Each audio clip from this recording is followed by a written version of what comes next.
Isi memang baik, nggak dikuasai ormas tertentu. Tapi nanti kalau keterusan ya nggak berbentuk. Ya sudahlah dikelola saja. Sambil-sambil jelas, sambil-sambil kadang nggak jelas. Yang penting ikhlas tadi.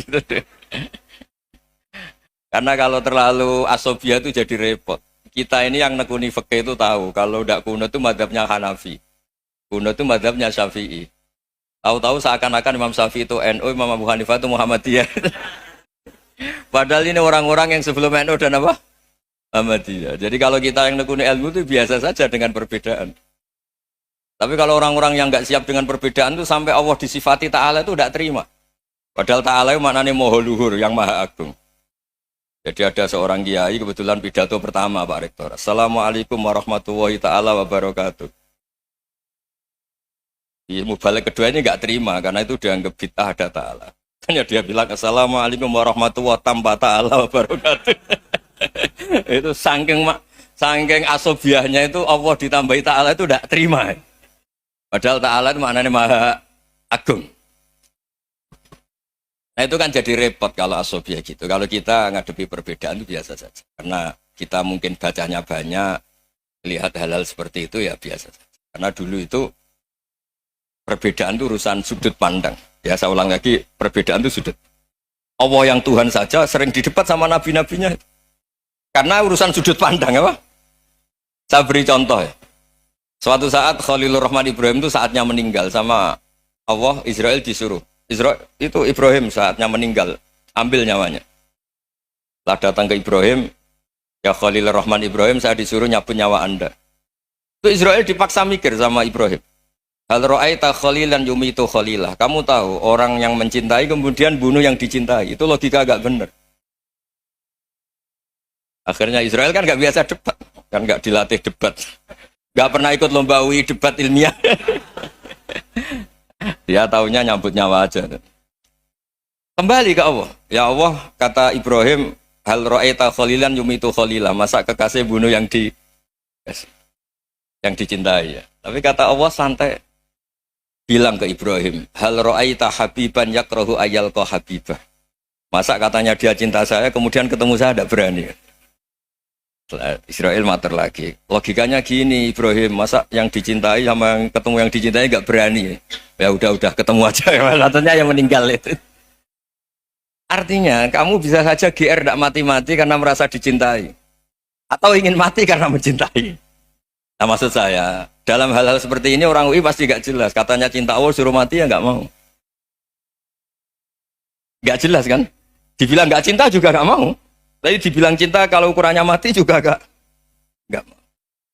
Nah, tapi dalam banyak hal nggak jelas itu penting Pak Rektor. Penting sekali.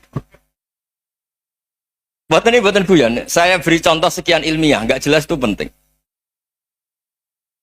Rasulullah Shallallahu Alaihi Wasallam itu dalam banyak hal itu disuruh Allah, memang disuruh supaya ngambil sikap seperti itu.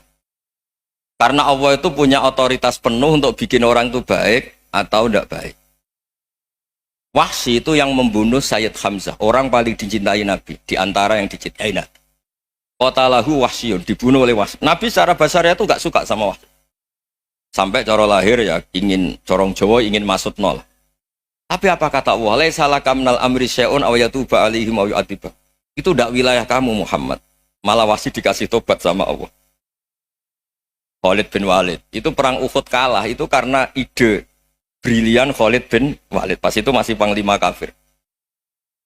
Yaitu pura-pura kalah, ghanimah dilepas, sahabat turun, pasukannya naik, walhasil orang Islam kalah. Khalid bin Walid akhirnya juga masuk Islam. Orang yang secara basariah Nabi itu gak siap. Kebalikannya juga ada. Sa'labah itu orang sampai gelar hamamatul masjid. Ini pas ngaji mesti ingat. Salah. Dia di masjid terus. Setiap habis salam tuh lari karena istrinya nyuwun sewu masih berpakaian yang tidak pantas. Kenapa engkau terburu-buru pulang? Pakaian yang dipakai istri saya sekarang saya pakai. Ya pakaian sarung itu kayak Pak Rektor kan fleksibel. Ini khusus mau Ramadan, tidak akan sarungan terus, gak usah khawatir.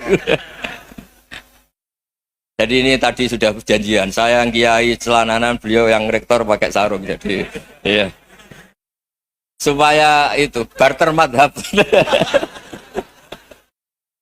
Tapi hanya sekali ini aja, bukan. Jadi jangan diharapkan ini jadi tontonan terus-menerus dan ini barter madhab. Saya sama Profesor Kores juga sering gitu. Saya pakai sarung yang dihadiahi beliau, beliau pakai sarung yang dihadiahi saya. Memang itu tradisi Islam. Tahadau tahabu, kamu saling memberi hadiah maka kamu saling mencintai. Bukan riswah, bukan riswah. Walhasil terus Sa'labah ini buat saya didoakan Nabi supaya saya kaya, supaya tidak sering ganti-ganti pakaian seperti ini sama istri saya. Jangan-jangan kamu miskin itu lebih baik. Ngotot minta didoakan. Didoain Nabi kaya, terus lama-lama ninggal sholat, ninggal jamaah. Itu Allah belum tersinggung. Yang mulai Allah tersinggung itu kan saya sering fatwa di mana-mana, sering memberi saran. Mumpung kamu miskin itu sering sedekah, karena kalau sudah kaya itu tidak bisa. Saya memberi analogi gini. Kalau saya masih santri miskin, punya uang 100.000, diminta guru saya 50 tak kasihkan, padahal itu 50%. Punya 2 kambing kurus, diminta guru saya 1 pasti tak kasihkan, padahal itu 50%. Jadi kalau punya sapi Brahman atau sapi limusin yang harganya itu 100 juta, punya 2, diminta 1 boleh enggak? Enggak boleh. Saya punya motor butut 2, diminta teman saya 1 boleh, tapi kalau Davidson Harley itu enggak boleh.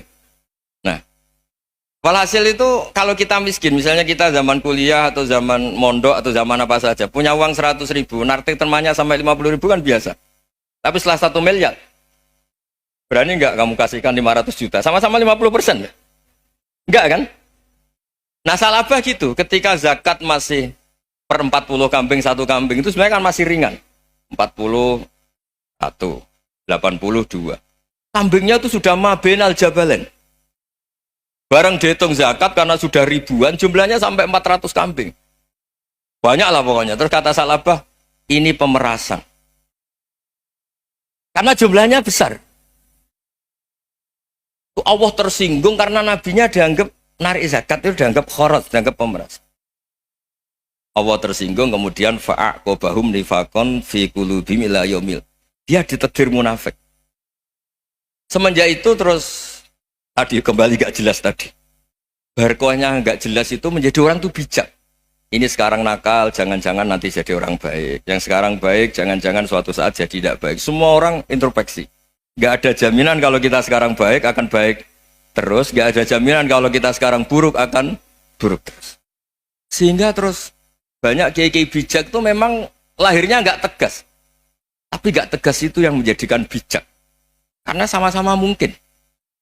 Itu yang disebut laisa laka minal amri syai'un aw yatuba alaihim wa yu'adzibum. Itu tidak wilayah kamu. Ketika Allah mengomentari orang munafik juga wa yu'adzibal munafiqina insya'a aw yatub. Bisa saja ada yang disiksa, bisa saja ada yang dikasih tobat.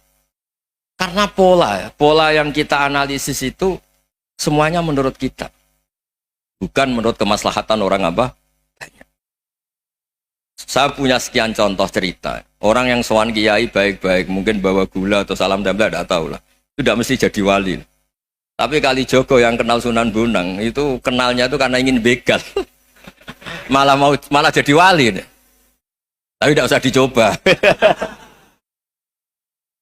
Umar itu nyari Nabi itu mau dibunuh. Tapi malah tobat jadi orang baik. Jadi ini penting ngaji ya, supaya tidak tegas itu, tidak jelas itu kadang baik. Nah termasuk saya juga termasuk dia yang milih tidak jelas. Saya sering gojlok ini, Fajar Hadili ini murid-murid saya sering saya gojlok. Kalau semua sistem pendidikan kayak kampus, kayak UII, kayak UIN semuanya, itu sistem yang bagus. Karena tertib jam kuliahnya jelas, mata kuliahnya jelas. Kalau di pesantren itu Pak Arso, itu nggak tertib. Tapi justru itu enak, ketemu di jalan orang berani tanya. Nah ini kalau mbak-mbak misalnya menstruasi, mau belajar haid nunggu semester berapa baru tahu.